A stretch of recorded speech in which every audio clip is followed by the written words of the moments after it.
So this is John 1:1. In the beginning was the Word, and the Word was with God, and the Word was God, and He was with God in the beginning. Through Him all things were made. Without Him nothing was made that has been made. And here's the key verse. And this is where I just feel like this light issue is going to be manifested in our lives, and I feel like I want to give it attention. So this verse says, in Him, that's in Jesus, was life, and the life that was in Jesus was the light of all mankind. Now we could say that, well, He's the one who came to evangelize mankind, and His evangelism is the light that brings light to darkness. But I think it's more than that. I think there's a light that is not only resident within Jesus, because Jesus Himself is light, but that as we come into Christ, into God, into our relationship with Him, that light is not only does it come to us, but it is within us. It is within us, the light of all mankind. So we have the life of God, but that life is also the light of God. And so what I'd like to do is kind of lean into with Mike is this light of heaven that not only accompanies Him, but is resident from within inside of Him. And that it, as He is aware of that, and as we bless it, that it literally manifests through Him. As I said over Jack, it is not okay for Moses to be the high point of men bearing the glory or light of heaven. Now, I understand that Elijah and Moses did on the Mount of Transfiguration, and of course Jesus. But if they did it, then we can too. And I just want to give ourselves time and focus and calling it forth and leaning into it and agreeing with it for our lives. And as we all know, sometimes when we get out on new territory, that's when the best things begin to kind of manifest. Jesus said it, no prophet's without honor except in his own country. So you get out somewhere else and all of a sudden good stuff happens, So if you don't mind, let's just lean into that a little bit with Mike, and then we'll go right into communion with that. Jesus, it just tantalizes us. It intrigues us. It's like the biggest, fattest, juiciest bait in front of us. To walk into the reality of You being the life and the light, not only to us, but in us. Jesus, You've got our attention big time. We want to see that manifested in our lives in dramatic ways so that it becomes as common as praying for someone to receive healing and they get healed. It becomes as common as we look in our spirit man, into the Spirit of God for a prophetic word for somebody, and there it is. It's no big deal. It's NBD now. It's no big deal. Meaning it's part not just of our belief system, but it's part of our practice. It's part of our experience base. So Jesus, in like manner, we want to lean into this thing of the light of heaven literally being manifested upon us and through us and from us. Oh, it's gripping me to see the light of heaven manifested.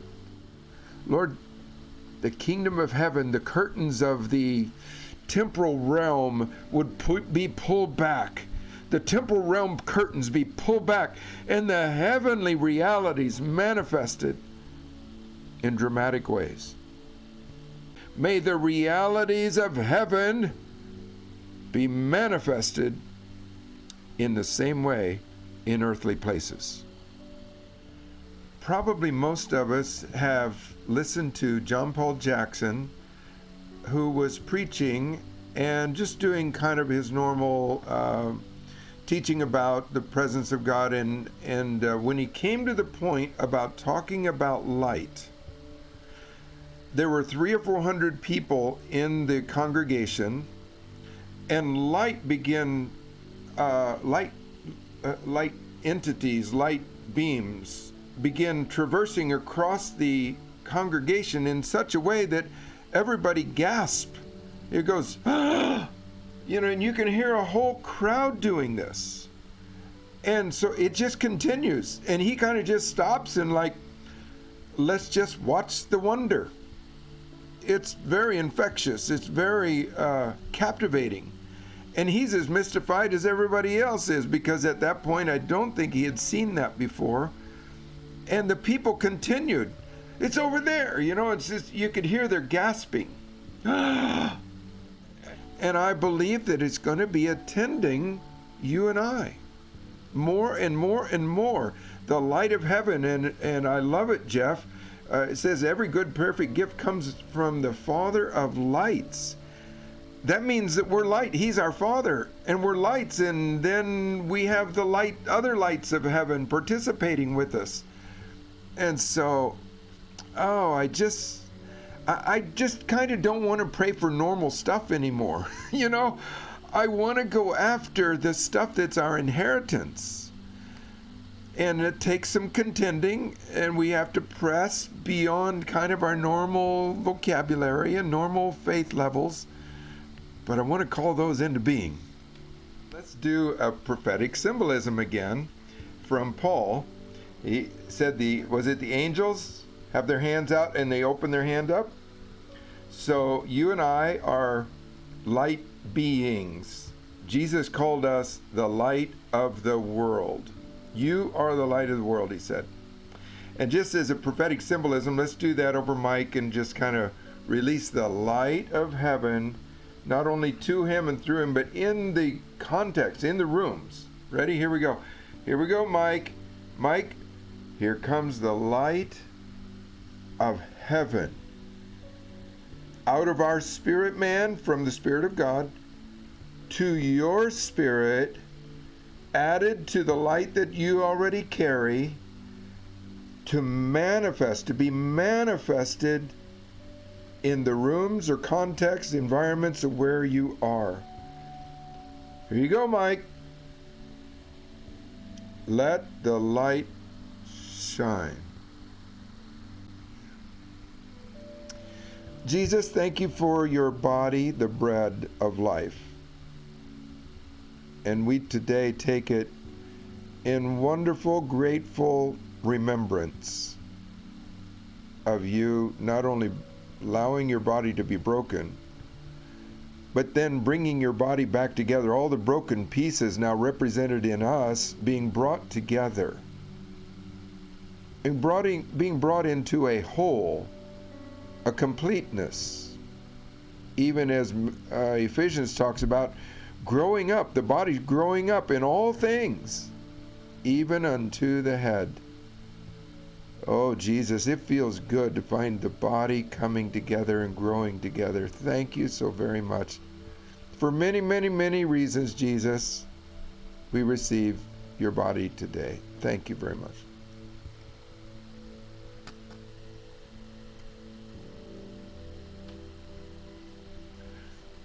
And Jesus, as Barbie has reminded us today, not only is it spiritually said to be true, but I believe scientifically I've read to be true, that everything is made out of light. Light is the originating source of everything alive, everything that exists, including this blood, your blood. This blood is pregnant with light. It came from light. Its original source in its most core aspects or component is light. And Jesus, we now receive your light, comes through your blood, to be added to the light that already resides in us.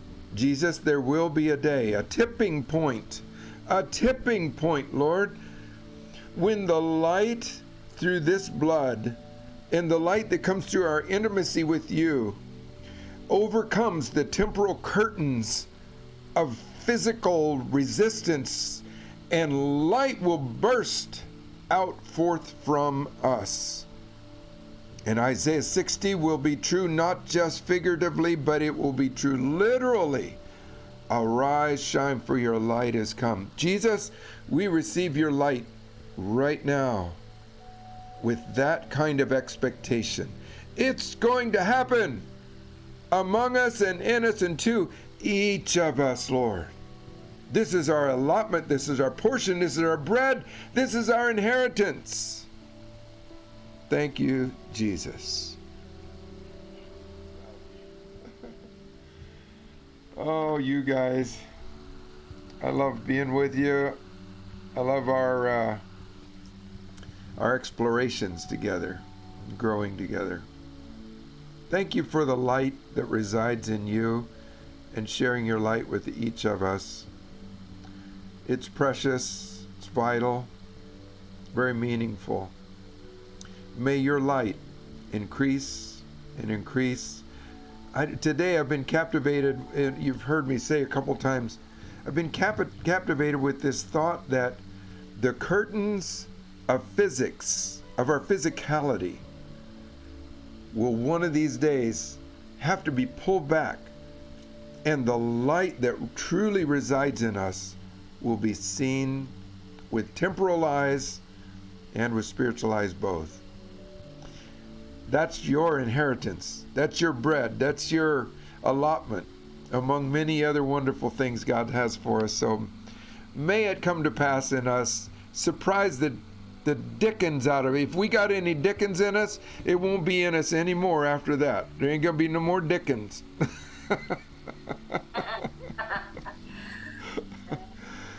Good stuff, guys. I love you all.